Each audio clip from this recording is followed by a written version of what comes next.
Today, we're talking about a nose job, or known also as a rhinoplasty. So, what is a nose job? So, it is a surgical procedure that's done to enhance the look of your nose cosmetically.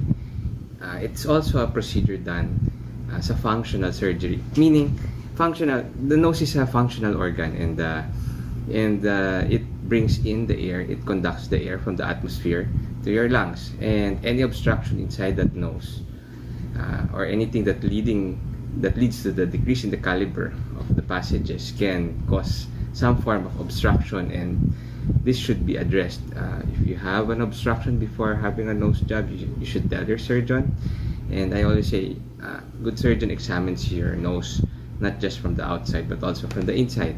And this problem should be addressed because in no way that a cosmetic procedure should impede the function of the nose. So you're having a nose job for a cosmetic reason, so it's better not it's best not to impede this function.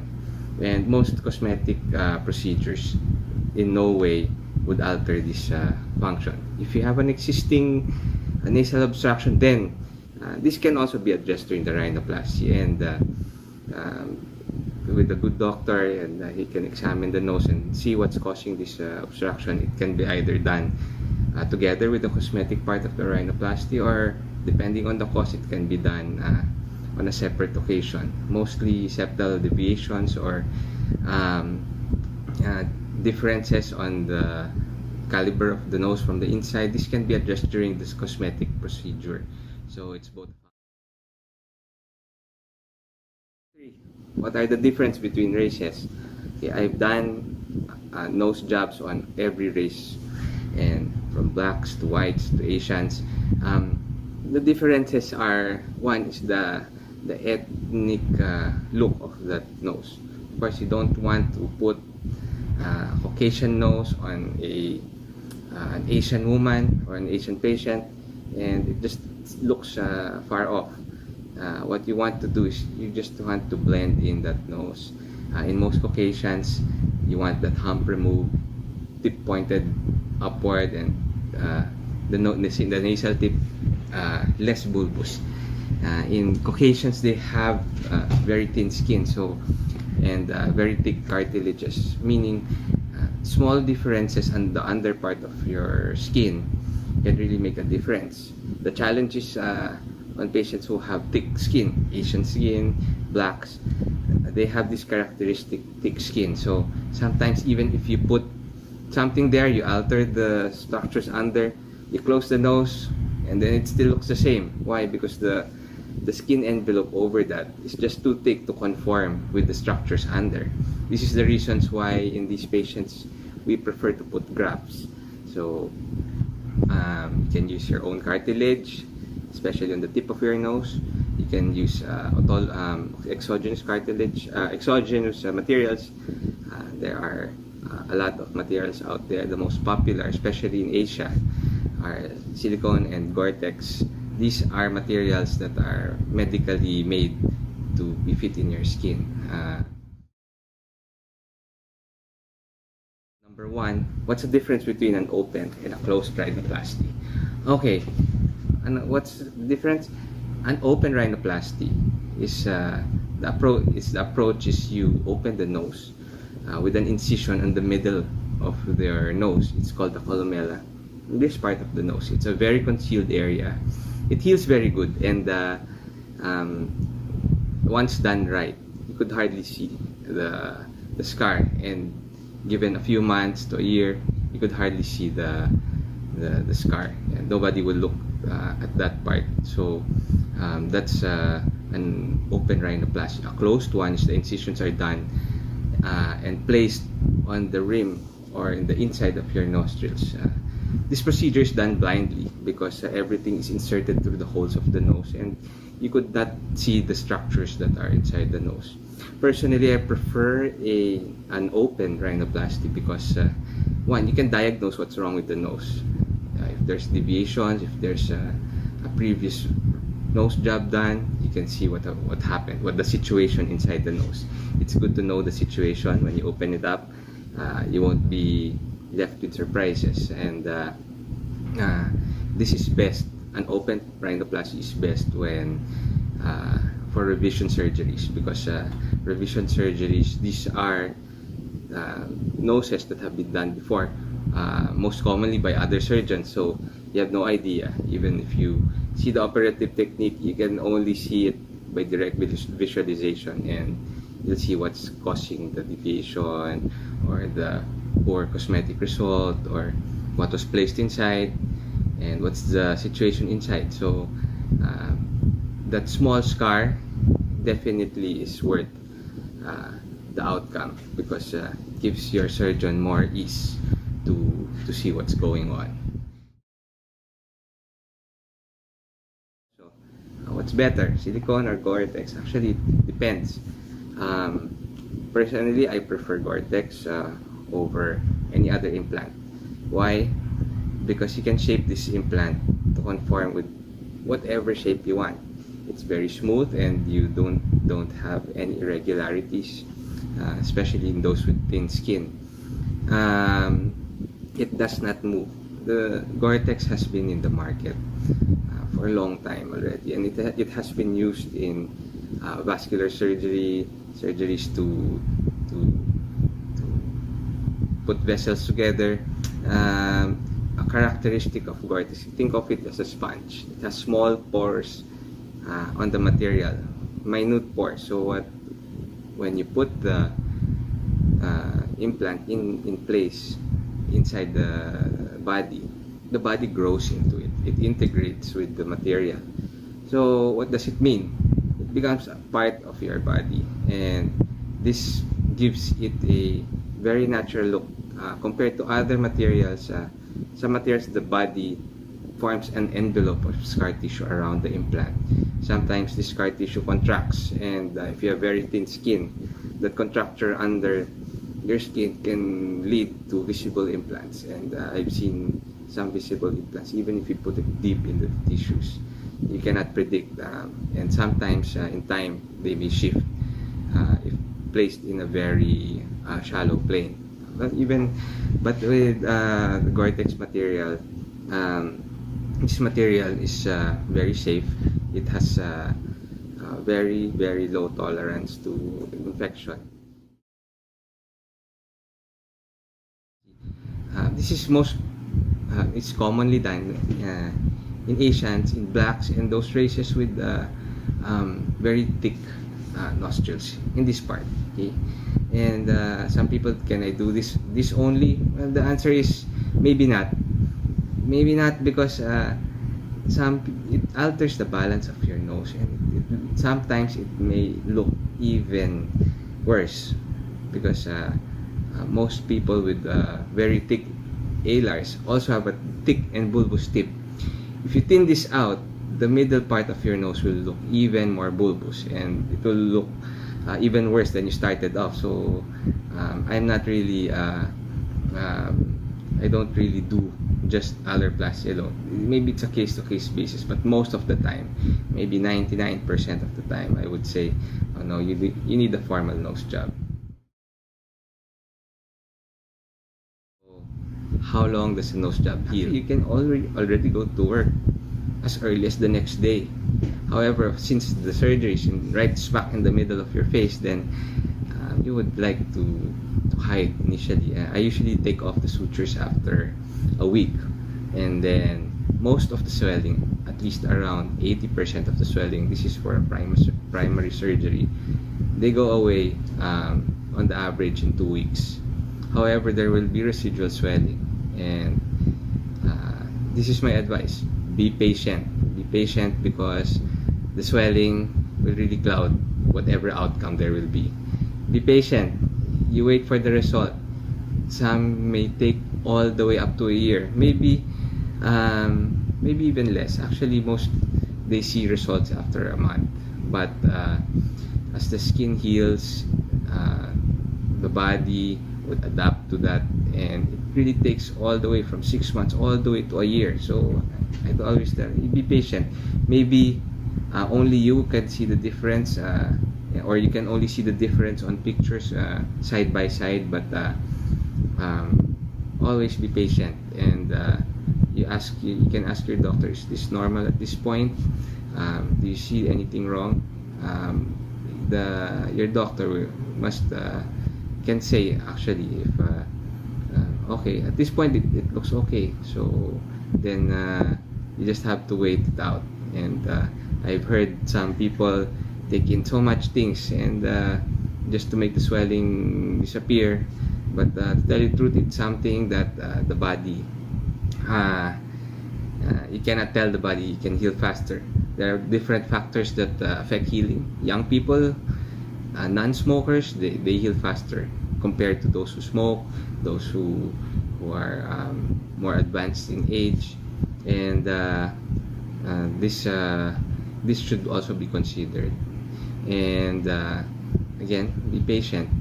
Always be patient, and your doctor knows if everything's healing okay. And if he says maybe it's not, then maybe you could discuss if this is if further surgery could be done.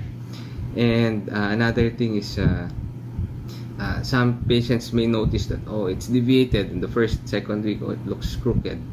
And I always say, you wait for the swelling to go down. When the nose swells, most of the time it will swell more on one side than the other side, because the fluid and the edema, it gravitates to one side when you sleep, when you're sitting up. And this can make your skin thicker in some areas and thinner in some areas. And if you look at it at different lights, it looks kind of deviated.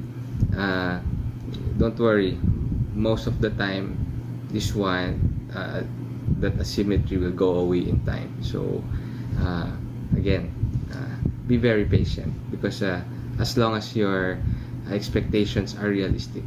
But in general, usually you see results in a few months.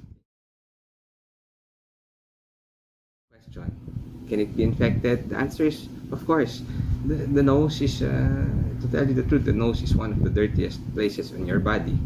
It has contact with your environment. So imagine all the bacteria inside that nose. And I always say, I've heard people blaming the implant, blaming the surgery because of the infection, blaming the situation. Well, maybe, but to tell you the truth,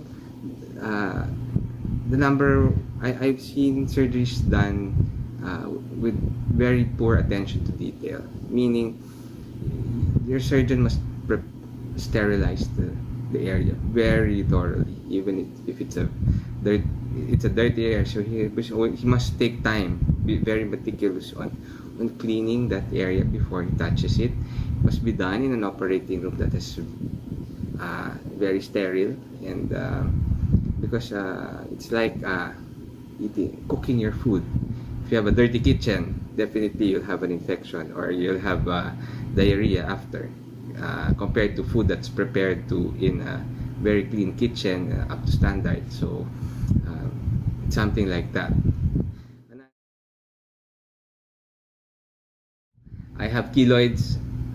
Can I undergo a nose job?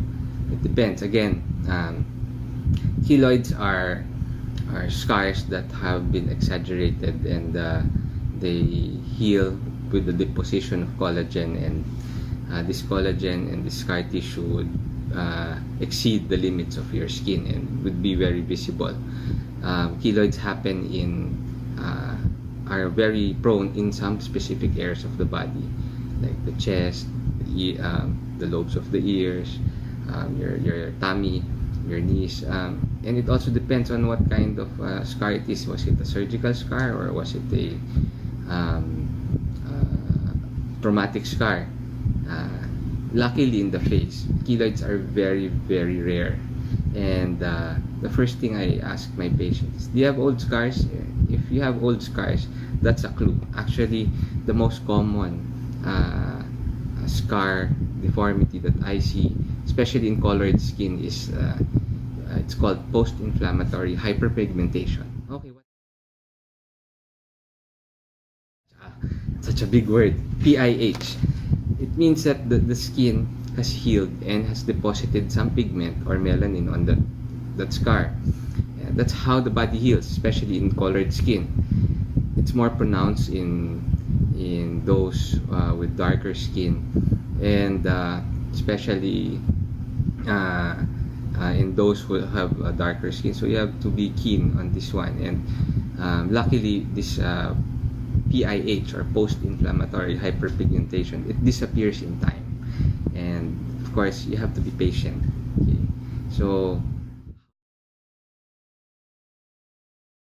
very natural looking, and nobody can tell that your nose. I hate nose jobs that are really sticking out. And you see, I have this habit of looking at people, and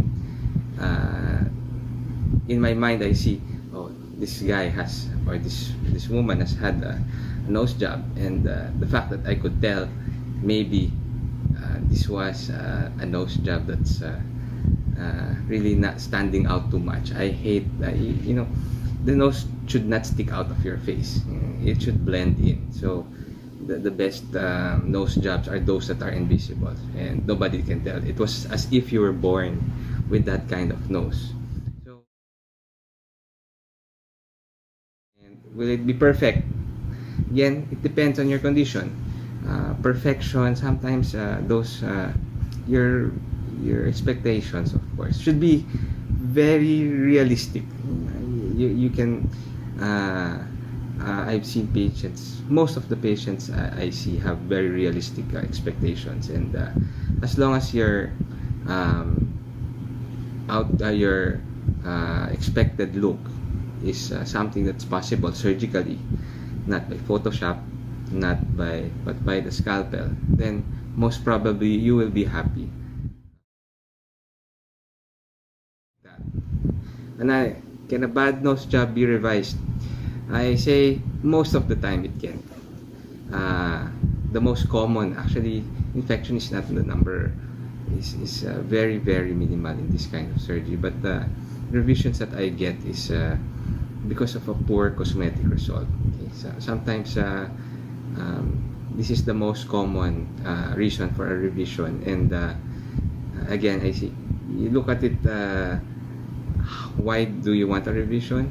If it's really grossly that you can see that, oh, it's deviated, oh, this part is not suitable, it's too high, doesn't fit your face, then yeah, you have to discuss this with your surgeon and what you like and the reason for your revision. I've seen good nose jobs and I've seen bad nose jobs, and in revision surgery, your doctor should be very experienced with this kind of surgery. A primary nose job, or somebody having a nose job for the first time, is way easier than somebody having a revision surgery, especially if it's a revision surgery from another doctor, because you have no idea what was done.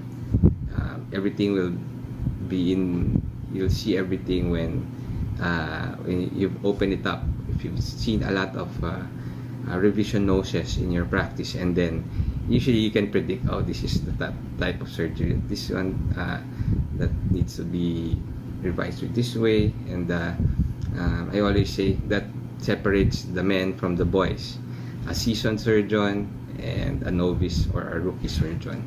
So for revision surgeries, you look for a doctor who specializes in revision surgery, so who has had a lot of experience with a revision surgery. And of course, the best surgeon is the one who is honest, who can tell you that, oh, I can do this, and of course, who can also tell you, oh, that's impossible, or we might not have we might not be able to do this. And again, in a revision surgery, don't expect the outcome to be the same as a virgin surgery or a primary surgery, depending on the condition of your nose. So revisions, they come at different different looks, and you can only tell, and your surgeon can only tell if he can do it by actually examining your nose. Another, am I a candidate for rhinoplasty? For cosmetic reason, it really depends on you. You would think that you would feel better if you looked a little more refined on the nose, and it's like having it's like having something altered on your face. You don't want to change your face, you just want a refined you. I always say the best nose jobs are those that are invisible, very natural look. So if you're a candidate, if you have realistic expectations, of course, we cannot copy a nose and put it on you. Any surgeon would tell that that's impossible.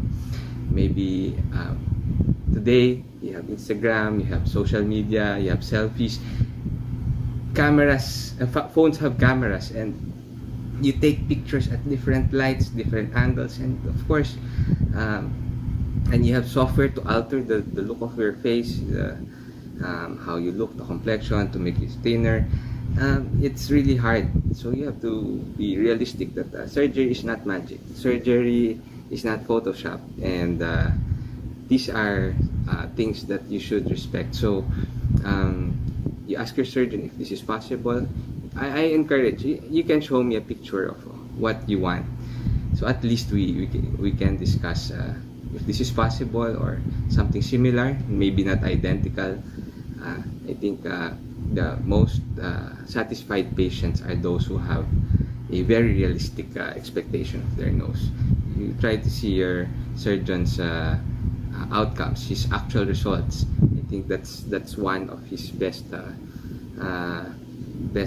credentials. Why are the prices so drastically different? Well, I always say maybe quality. Price is an indicator of quality.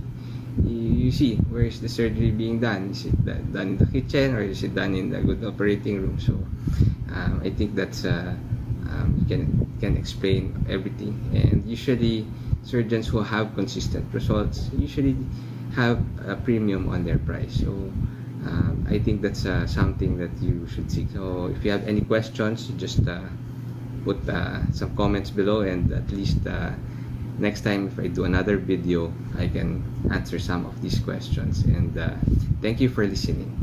And for those wanting a nose job, just remember, do it for yourself, not for your neighbor, not for your husband, not for your boyfriend, not for your friends. It's for you. And as long as you are comfortable with the outcome, then I'm sure you will be happy with this one. Thank you. Good day.